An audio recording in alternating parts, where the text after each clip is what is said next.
Ads లేకుండా latest episodes చూడండి.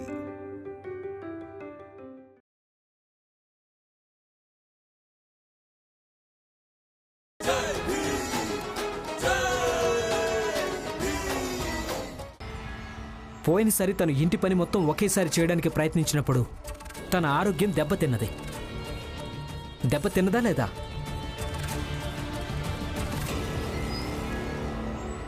ఇది మీకు తెలుసా? తెలీదు కదా. భీమ్ నాకు కూడా తన గురించి పట్టింపు ఉంది, అందుకే నిరాకరిస్తున్నాను. చూడు భీమ్, రమ ఇంకా లక్ష్మి అలా ఉండొచ్చు. వాళ్ళు ఇంటి పనులతో పాటు బయట పని కూడా చేస్తారు. కానీ ఇది కరుణ వల్ల అయ్యే పని కాదు. నేను చెప్పింది అర్థం చేసుకో. సరే వదనా, మీరు బయటకెళ్ళి పని చెయ్యాలనుకుంటున్నారా? అయితే మీరు వెళ్ళండి, మీ ముగ్గురు వెళ్ళండి.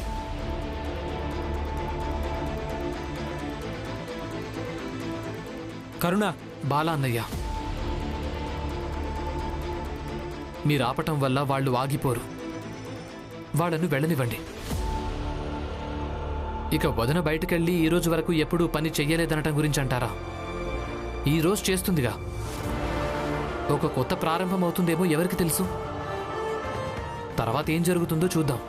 నువ్వు ఎప్పటికీ అర్థం చేసుకోవు కదా. ఇంకా కొన్ని రోజులే కదా. ఇక ఒక్కసారి ఈ షరతు నాటకం ముగిసిపోయిందంటే మరోసారి నీకెప్పటికీ కనిపించను.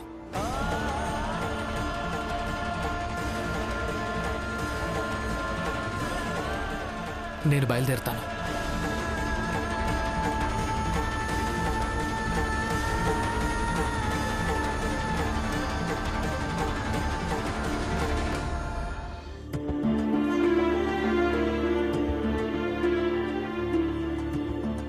భీమన్నయ్య జీవితంలో ఎన్ని సమస్యలున్నాయో ఒకటి తీరిపోకముందే రెండోది వచ్చేస్తుంది. నేను కూడా తన సమస్యల్లో తనకు సాయం చేయాలనుకుంటున్నాను. కానీ ఎలా చేయాలి, ఏం చేయాలి? చూడు దీపక్, నేను చెప్పేది విను.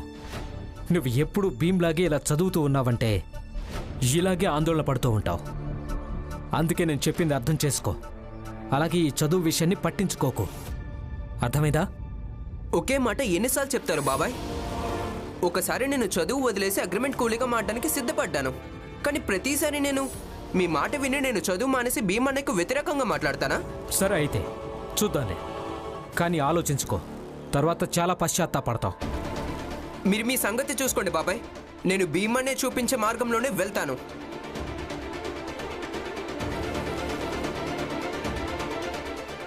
జోకు విను. ఏంటి హితేష్ అన్నా? జనార్దన్ వినండి. నేనేమనుకుంటున్నానంటే, ఈ భీమ్రావుకు ఎవరెవరు వ్యతిరేకంగా ఉన్నారో వాళ్ళంతా ఒకేసారి ఒక్కటయ్యి జీజాబాయి పక్షాన, అలాగే రామ్జీకి వ్యతిరేకంగా న్యాయస్థానంలో సాక్ష్యం చెప్పాలని. దాంతో జీజాబాయికి దత్తత బిడ్డ లభిస్తుంది, అలాగే భీమ్రావు ఓడిపోతాడు. అయ్యో హితేష్ అన్న, ఈసారి జీజాబాయికి భీమ్రావు సహకరిస్తున్నాడు. ఒకవేళ మనం కూడా జీజాబాయికి సహకరిస్తే దాని అర్థం ఏమవుతుంది? మనం భీమ్రావుకు సహకరిస్తున్నామని. అవును. అయ్యో, ఈసారి భీమ్రావును ఓడించడం కోసం భీమ్రావు అలాగే జీజాబాయికి సహకారం అందించడం చాలా ముఖ్యం. ఏమంటున్నావు హితేష్ అన్నా? నాకు అసలేం అర్థం కావడం లేదు. అదే కదా, నీ దగ్గర అసలు మెదడు ఎక్కడుందని. అరే, నరోత్తం జోషి వివరించాడు భీమ్రావుకు సహకరించి భీమ్రావునే ఎలా ఓడించాలో అని. ఎందుకంటే ఒకవేళ ఈ జీజాబాయి గెలిచిందంటే ఇక ముందు కూడా ఈ ఇంట్లో జీజాబాయే గెలుస్తుంది. అర్థమైందా? అసలు ఈ పోరాటం బిడ్డ గురించి కానే కాదు, కేసు గురించి. ఒకవేళ ఒక్కసారి భీమ్రావు కేసులో ఇరుక్కున్నాడు అంటే ఇక వాడి ఆర్థిక సహాయం పోయినట్టే అనుకో. సరే అయితే ఈసారి మనం జీజాబాయికి ఖచ్చితంగా సహకరించుదాం. జోకు అని చెప్పింది నిజమే. అయినా ఆడవాళ్ళకు సహకరించడం మంచిదే.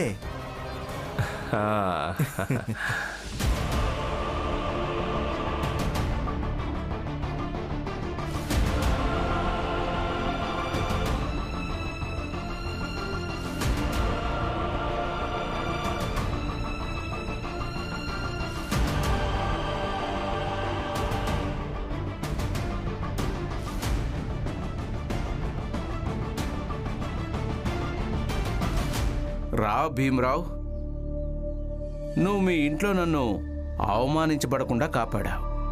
అది నాకు బాగా నచ్చింది. అందుకే నేనేమనుకుంటున్నానంటే నేనెందుకు నీకు కాస్తైనా సహాయం చేయకూడదని. ఎందుకంటే నేను విన్నాను నువ్వు కూడా లాయరు కాబోతున్నావని. అవునా? మరి జ్ఞానం ఉండాలి కదా, అవునా? అవును సార్, జ్ఞానం ఎక్కడ దొరికినా అక్కడి నుంచి తీసుకోవడమే మంచిది.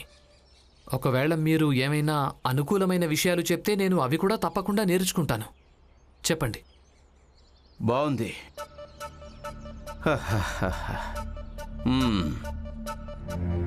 అయితే విను.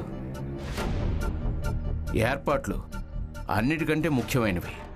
ఆ ఏర్పాట్లు నేను చేశాను. జీజాబాయ్ నాకు ఏం చెప్పిందంటే నీకున్న అన్నిటికంటే పెద్ద బలం మీ గురువుగారని. అందుకే నేను అన్నిటికంటే ముందు ఏం కనుక్కున్నానంటే మీ గురువుగారు బొంబాయి నుంచి బయటికి ఎప్పుడు వెళ్తారని. ఇక యాదృచ్ఛికంగా ఆయన బొంబాయిలో లేడు. నా మాట నమ్ము. ఒకవేళ ఆయన ఇక్కడ ఉండుంటే నేను ఆయన ఊరు వెళ్ళిపోయేదాకా ఎదురు చూసేవాణ్ణి. పెద్దలాయరు ఊర్లకి వెళ్ళి రావడం ఎప్పుడు ఉంటుంది. నువ్వు ఆయన దగ్గరికే వెళ్ళబోతున్నావు కదా. అక్కడికి వెళ్ళడం వల్ల ఎలాంటి ప్రయోజనం ఉండదు. మరి ఏమనుకున్నావు? ఏర్పాట్లు పూర్తిగా చేయడం మంచిదే. నాకు ధన్యవాదాలు చెప్పు. ఒకవేళ నేను నీకు అనుకూలమైనవి నేర్పించానంటే. ధన్యవాదాలు. పని పూర్తయిందా? అయింది సార్. ధన్యవాదాలు చెప్పావు కాబట్టి నీకు ఇంకొక విషయం కూడా చెప్తాను. వెళ్ళు. ముందు నువ్వు వెళ్ళి మీ నాన్నను చూడు. నాన్న? మా నాన్నకేమైంది? ముందు నువ్వు వెళ్ళి చూడు.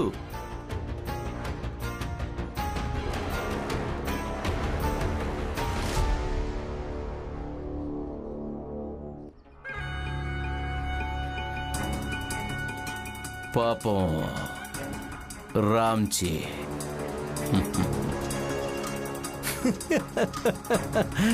ప్రచండదేవ్ గారు, ఈయన చాలా అద్భుతమైన లాయర్.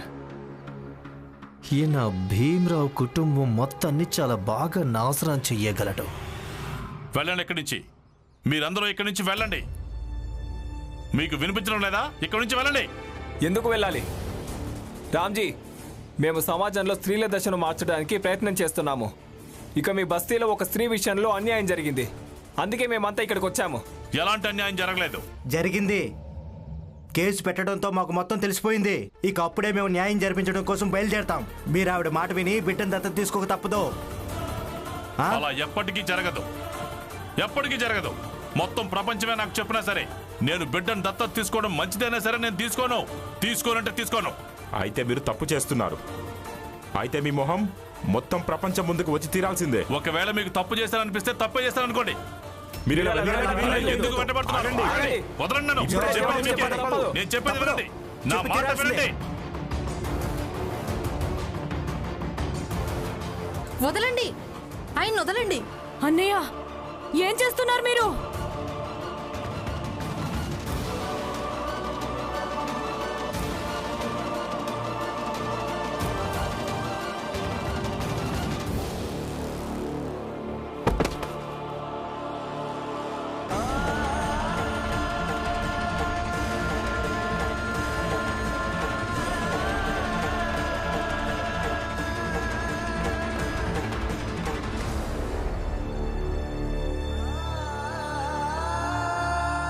నాన్న,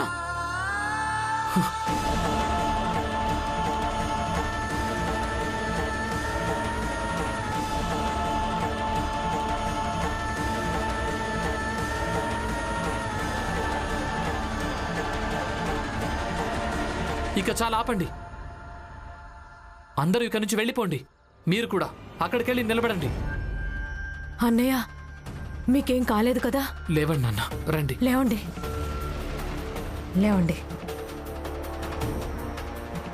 రండి. రామ్జీ, మీరు సామాజిక అపరాధి. మీరు ఒక స్త్రీ విషయంలో తప్పుగా వ్యవహరించారు. సామాజిక అపరాధ. మీలో ఒక్కరికైనా ఈయనెవరో అసలు తెలుసా?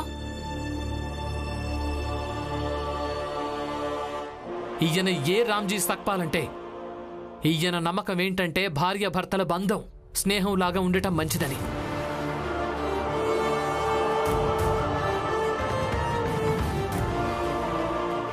ఈయనే రామ్జీ సక్పాల్ అంటే. ఈయన ఆదర్శాల గురించి, సిద్ధాంతాల గురించి సతారా మొత్తం అలాగే ఈ బస్తీ వాళ్ళందరికీ తెలుసు. ఈయనతో కొందరు ఏకీభవించొచ్చు, కొందరు వ్యతిరేకించొచ్చు, కానీ ఈయన వ్యవహారం విషయంలో ఎప్పుడు ఎవరు వేలెత్తి మాత్రం చూపలేరు. ఈయనే రామ్జీ సక్పాల్ అంటే. ఈ ఇంట్లో వాళ్ళను ఎవరైనా బయటి వ్యక్తి వచ్చి ఒక్క మాట అన్నా సరే అందరికంటే ముందు కాపాడడానికి వెళ్తారు.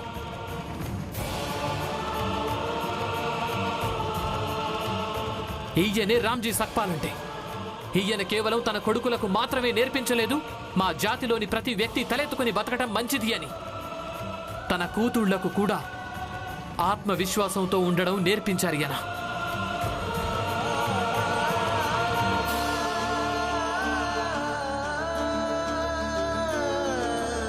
ఇక ఈ రామ్జీ సక్పాల్ మా నాన్నగారు.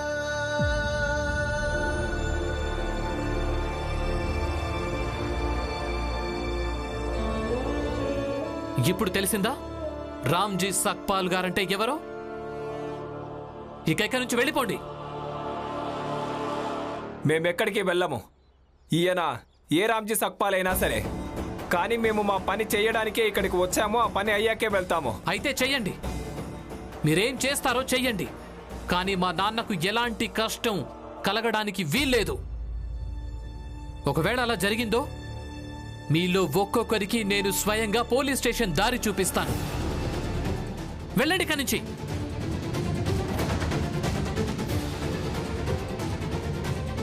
కానీ మాకేం చెప్పడం జరిగిందంటే నువ్వు కూడా ఈ విషయంలో మీ నాన్నకు వ్యతిరేకంగా ఉన్నావని. వ్యతిరేకంగానా? ఎవరు చెప్పారు?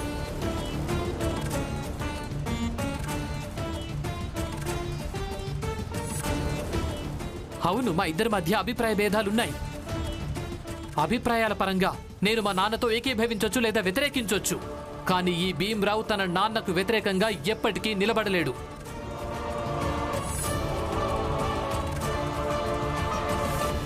అయినా వ్యతిరేకంగా నిలబడడం అనేది చాలా దూరపు విషయం. ఈ భీమ్రావు వాళ్ళ నాన్న కోసం తన ప్రాణాలైనా ఇవ్వగలడు.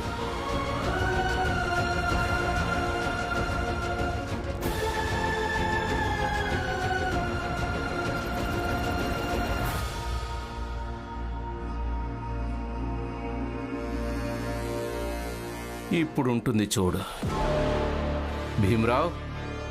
ఇలా నినాదాలు చేస్తూ మీ నాన్న దగ్గరికి ఎవరైతే వెళతారో వాళ్ళు నా మనుషులు. నేను ఎలాంటి లాయర్నంటే కొంచెం అదో రకం. నేను కోర్టు లోపలే కాదు, కోర్టు బయట కూడా పోరాడతాను.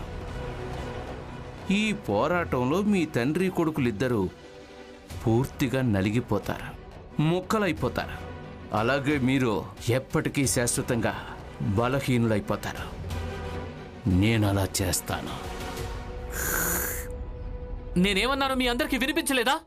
ఈ భీమ్రావు వాళ్ళ నాన్న కోసం తన ప్రాణాలనైనా ఇవ్వగలడు. మీరందరూ ఇక్కడి నుంచి వెళ్ళిపోండి. వెళ్తున్నాం, కానీ ఊరికే వదిలిపెట్టాం. మా సంస్థ అందరము జీజాబాయికి తన బిడ్డను దత్తత ఇప్పించాక ఊపిరి పీల్చుకుంటాం. చూడండి, మీరంతా ఏం చేయాలనుకుంటున్నారో అది చేసుకోండి, నిస్సంకోచంగా చేయండి. కానీ ప్రస్తుతం ఇప్పుడే, అది ఈ క్షణమే బయటికి వెళ్ళిపోండి.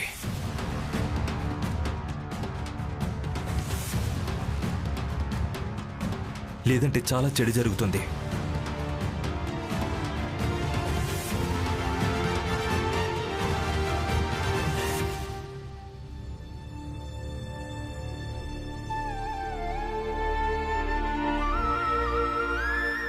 మీరేం బాధపడకండి నాన్న, మీకేమీ కాదు, మీకేమీ కాదు. రండి, లోపలికి వెళ్దాం, పదండి. 「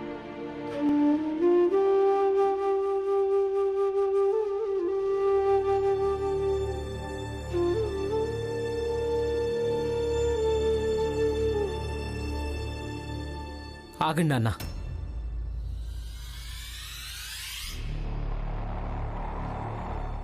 ఇలా మాత్రం అనుకోకండి. మీరిద్దరు కొడుకులు చెప్పడం వల్ల ఇప్పుడు ఎవరైతే వెళ్ళారో వాళ్ళు మళ్ళీ తిరిగి రాలేరు అని.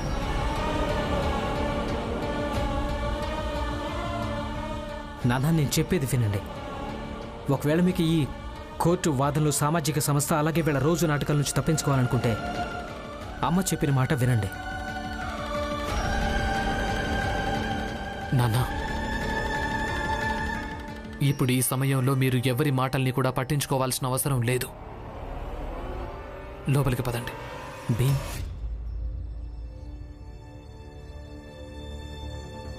వెళ్ళండి. అందరం మీ పనులు చూసుకోండి. వెళ్ళండి.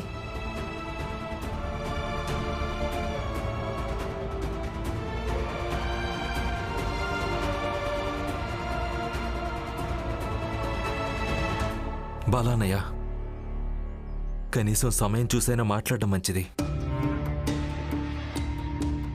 ఎందుకు? నీకు నాన్న మీద ఫిర్యాదు ఉన్నప్పుడు నువ్వు ఇంట్లోంచి వెళ్ళిపోయావు. ఆ సమయం సరైందేనా? ఒకవేళ నేను మాట్లాడడం వల్ల అంత ఇబ్బందిగా ఉంటే ఆనంద్, నువ్వు వెళ్ళి నీ తమ్ముడు భీమరావుకి చెప్పు, నా భార్యని ఇక్కడి నుంచి తీసుకెళ్ళనిమ్మని. బాలాన్నయ్య, ఆ విషయం వేరు. ఇక నేను మీకు ఏం చెప్పడానికి ప్రయత్నం చేస్తున్నానో ఆ విషయం వేరు. అవునా?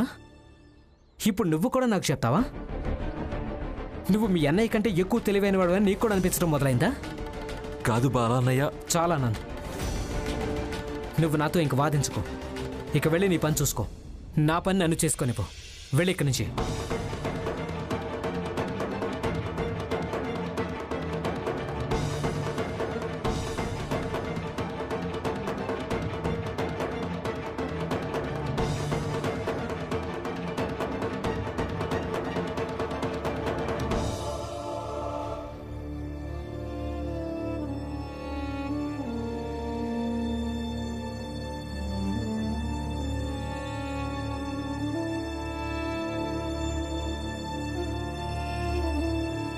ఇక్కడ కూర్చోండి నాన్న.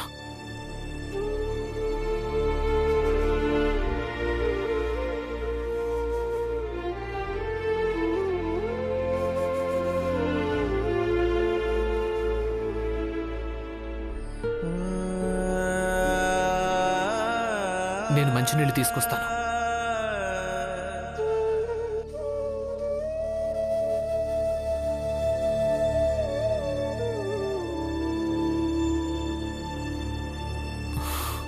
ఇదిగోండి, మంచినీళ్ళు తాగండి.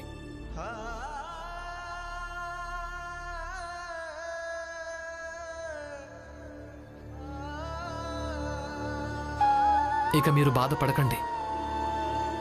మేమంతా మీకు తోడుగా ఉన్నాం కదా. ఈయనే రామ్జీ సక్పాల్ అంటే. ఈయన ఆదర్శాల గురించి, సిద్ధాంతాల గురించి సతారా మొత్తం, అలాగే బస్తీ వాళ్ళందరికీ తెలుసు. ఈయనతో కొందరు ఏకీభవించొచ్చు లేదా వ్యతిరేకించొచ్చు, కానీ ఈయన వ్యవహారం విషయంలో ఎవ్వరూ ఎప్పుడూ వేలెత్తి చూపలేరు. ఇక ఈ రామ్జీ సక్పాలే మా నాన్నగారు. ఆయనకు వ్యతిరేకంగా నిలబడడం అనేది చాలా దూరపు విషయం. ఈ భీమరావు వాళ్ళ నాన్న కోసం తన ప్రాణాలనైనా ఇవ్వగలడు.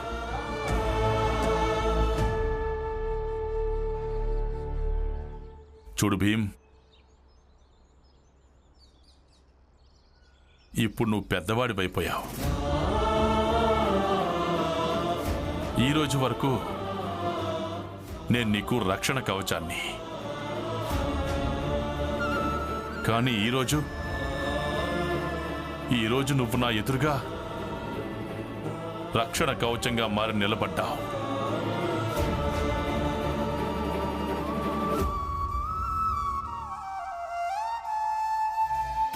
ఇంట్లో అందరికంటే చిన్న కొడుకు ఇప్పుడు తండ్రి ఎదురుగా అలా నిలబడ్డాడంటే ఒక తండ్రికి ఉండే బాధ్యతలన్నీ నెరవేరుతాయి.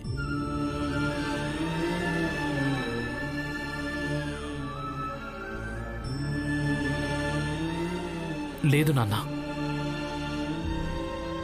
మీరు పెళ్లి చేసుకున్నారు.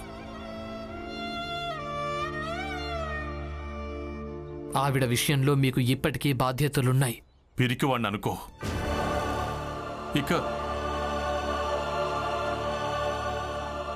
ఆ బాధ్యతలన్నిటి నుంచి పారిపోయిన ఒక పిరికి వాణ్ణి